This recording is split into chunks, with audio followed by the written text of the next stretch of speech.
ನಮಸ್ತೆ. ಇವತ್ತು ನಾನು ಮನೆಯಲ್ಲೇ ಸಿಂಪಲ್ಲಾಗಿ ಅಂಬೊಡೆ ಮಾಡೋದು ಹೇಗೆ ಅಂತ ಹೇಳ್ಕೊಡ್ತಾ ಇದ್ದೀನಿ. ಮೊದಲಿಗೆ ನಾನು ಕಡಲೆಬೇಳೆ, ಹೆಸರುಬೇಳೆ, ಉದ್ದಿನಬೇಳೆ ನೆನೆ ಹಾಕ್ಕೊಂಡಿದ್ದೆ. ಜಾಸ್ತಿ ಕಡಲೆಬೇಳೆನೇ ಹಾಕ್ಕೋಬೇಕಿಲ್ಲಿ, ಹಂಗಾದರೆ ಕ್ರಿಸ್ಪಿಯಾಗಿ ಬರ್ತವೆ.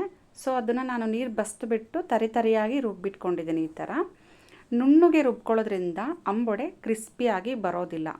ಹಾಗಾಗಿ ಸ್ವಲ್ಪ ತರಿಯಾಗಿ ರುಬ್ಬಿ ಇಟ್ಕೋಬೇಕು. ಈ ಥರ 1 ಅವರ್ ನೆಂದ್ರೂ ಸಾಕಾಗುತ್ತೆ.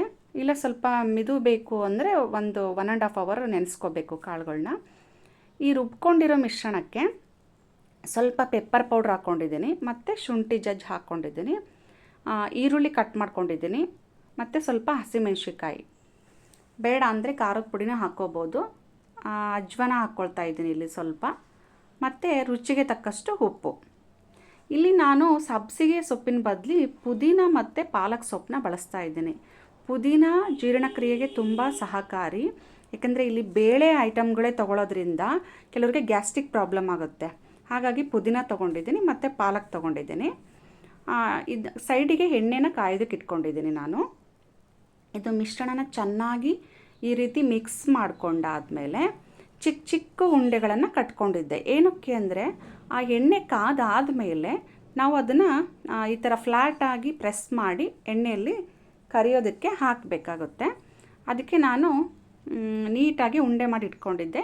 ಇಲ್ಲಿ ಎಣ್ಣೆ ಕಾಯ್ತಾ ಇದೆ ನೋಡಿ. ಎಣ್ಣೆ ಕಾದಿದ್ದರಿಂದ ನಾನು ಅದನ್ನು ಪ್ರೆಸ್ ಮಾಡಿಬಿಟ್ಟು ಕರಿಯೋದಕ್ಕೆ ಬಾಣಲೆಗೆ ಹಾಕಿದೆ. ಈ ರೀತಿ ಪ್ರೆಸ್ ಮಾಡಿಕೊಂಡ್ರೆ ಆಯಿತು ಅಷ್ಟೇ. ತುಂಬ ತೆಳುವೇನು ಬೇಡ, ಮೀಡಿಯಮ್ ಆಗಿ ಈ ರೀತಿಯಾಗಿ ಬಾಣಲೆಗೆ ಹಾಕಿ ಸಿಮ್ಮಲ್ಲಿ ಇಟ್ಕೊಂಡು ಕರ್ಕೋಬೇಕು. ತುಂಬ ಸ್ಟೀಮ್ನ ಜಾಸ್ತಿ ಮಾಡಿಕೊಂಡು ಕರಿಯೋದ್ರಿಂದ ಸೀದೋಗುತ್ತೆ, ಒಳಗಡೆ ಬೇಯೋಲ್ಲ. ನೋಡಿ ಈ ರೀತಿಯಾಗಿ ಕ್ರಿಸ್ಪಿಯಾಗಿ ನೀಟಾಗಿ ಬೆಂದಿದೆ. ನೋಡಿದರೆ ತಿನ್ಬೇಕನ್ಸುತ್ತಲ್ವ?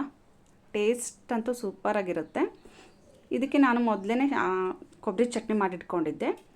ಸೊ ಈ ರೀತಿಯಾಗಿ ಅಂಬೊಡೆನ ಬೇಗನೆ ಮನೇಲಿ ಮಾಡ್ಕೋಬೋದು, ಮತ್ತು ಹೆಲ್ತ್ಗೂ ಕೂಡ ತುಂಬ ಒಳ್ಳೆಯದು. ಕಾಳುಗಳನ್ನು ಹಾಕಿರ್ತೀವಲ್ಲ, ಸೊ ಮಕ್ಕಳಿಗೆ ಪ್ರೋಟೀನ್ ಅಂಶ ಬೇಕು, ಚೆನ್ನಾಗಿ ತಿನ್ನಬೇಕು ಅನ್ನೋರು ಈ ರೀತಿಯಾಗಿ ಮನೆಯಲ್ಲೇ ಮಾಡಿಕೊಡ್ಬೋದು. ಮನೆಯಲ್ಲೇ ಮಾಡಿರ್ತಕ್ಕಂಥ ಅಂಬೊಡೆ ಮತ್ತು ಕಾಯಿ ಚಟ್ನಿ ಹೇಗೆ ಮಾಡೋದು ಅಂತ ನಾನು ನೆಕ್ಸ್ಟ್ ವಿಡಿಯೋದಲ್ಲಿ ನಿಮಗೆ ತೋರಿಸ್ಕೊಡ್ತೀನಿ. ಇಲ್ಲಿ ಪ್ಲಸ್ ಪಾಯಿಂಟ್ ಏನಪ್ಪ ಅಂದರೆ ಹೊರಗಡೆ ಬೇರೆ ಎಣ್ಣೆಲಿ ಕರಿತಾರಲ್ವಾ, ಸೊ ಮನೇಲಿ ನಾವು ಒಳ್ಳೆ ಎಣ್ಣೆಯಲ್ಲಿ ಕರಿಯೋದ್ರಿಂದ ಮಕ್ಕಳ ಹೆಲ್ತ್ ಕೂಡ ಚೆನ್ನಾಗಿರುತ್ತೆ. ಮತ್ತು ನಾನು ಲಾಸ್ಟಿಗೆ ಸ್ವಲ್ಪ ಟೊಮೊಟೊ ಸೇರಿಸ್ಕೊಂಡಿದ್ದೆ.